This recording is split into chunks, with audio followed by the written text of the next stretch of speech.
For starters, if meat is as bad for you as the Adventist studies suggest, what's in it that is doing the harm?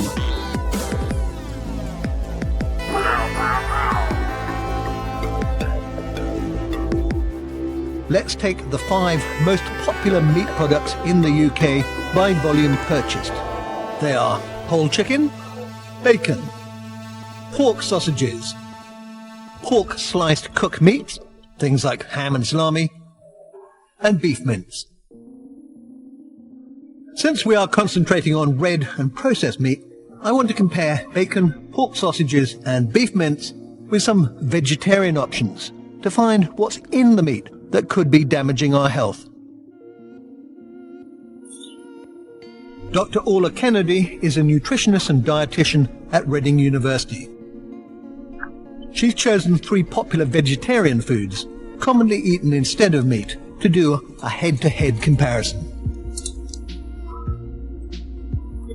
We've got vegetarian sausages. We've got tofu, okay, made from soybean curd, and then we've got cheese, good old-fashioned cheddar cheese. None of it looks terribly appetizing, does it, in kind of cold state laid out? No, not quite. Maybe the cheese looks the tastiest there right now. Definitely, well, the tofu, maybe not. Before I turn to the bad, I want to look at the good. Let's start off by looking at protein. What's the protein content of these different foods? Beef mince has the highest amount of protein, and it's good, high-quality protein. Not far behind that is the cheese, okay, quite high in protein as well. Cheese has just over 25 grams of protein per 100 grams, only slightly behind the beef mince. Vegetarian sausages and ordinary sausages, there's not much difference between them. Interesting that both the pork and veggie variety contain almost the same amount of protein. And the tofu is last, that's fallen off the pedestal. What's interesting in terms of the red meats is proteins are made up of amino acids, and there are a number of amino acids which are essential, which the body can't make, but actually meats provide these. So meats are a complete set of proteins, whereas you won't get that in the vegetarian or the kind of tofu alternatives.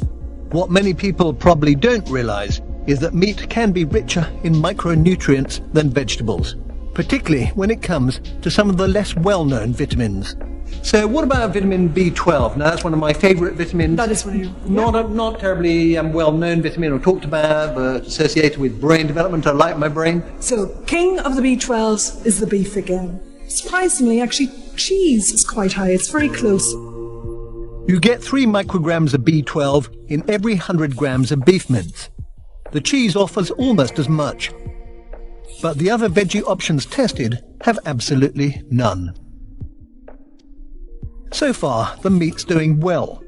But how does it fare when it comes to the Lord Voldemort of the diet world? And finally, saturated fat. Saturated fat. It's actually the cheese that has the highest amount of saturated fat. That's over 20 grams of saturated fat per 100 grams of cheese. That's surprising. That is surprising. However, the recommendations in terms of portion sizes are, for cheese, it's a lot less. So a typical portion is about 30 grams.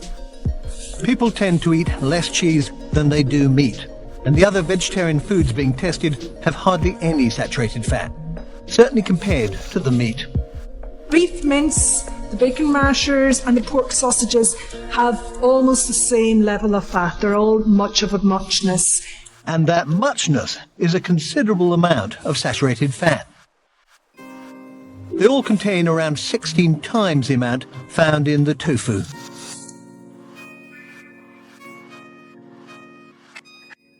So, while meat tends to deliver more nutrients and micronutrients, on the whole it also contains more saturated fat.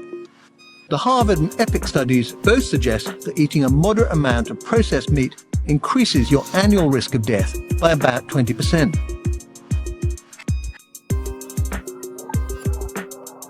But is this a statistic that's worth worrying about?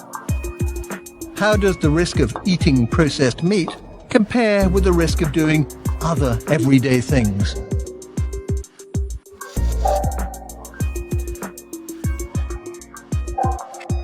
To untangle the numbers in the studies, I've recruited world-renowned Cambridge statistician Professor David Spiegelhalter.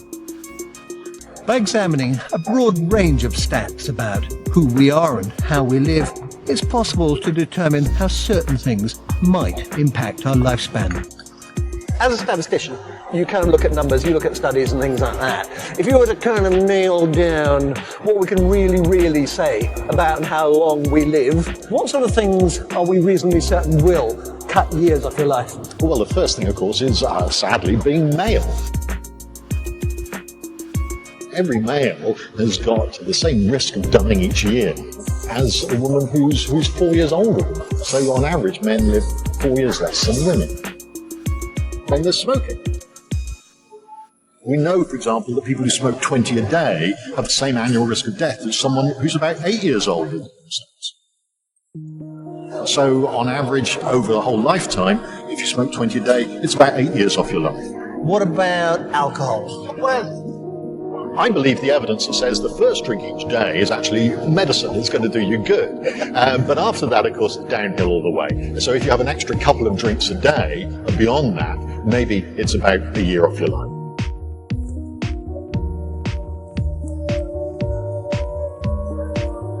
So what about the studies that suggest a 20% annual increased risk of death from eating processed meat?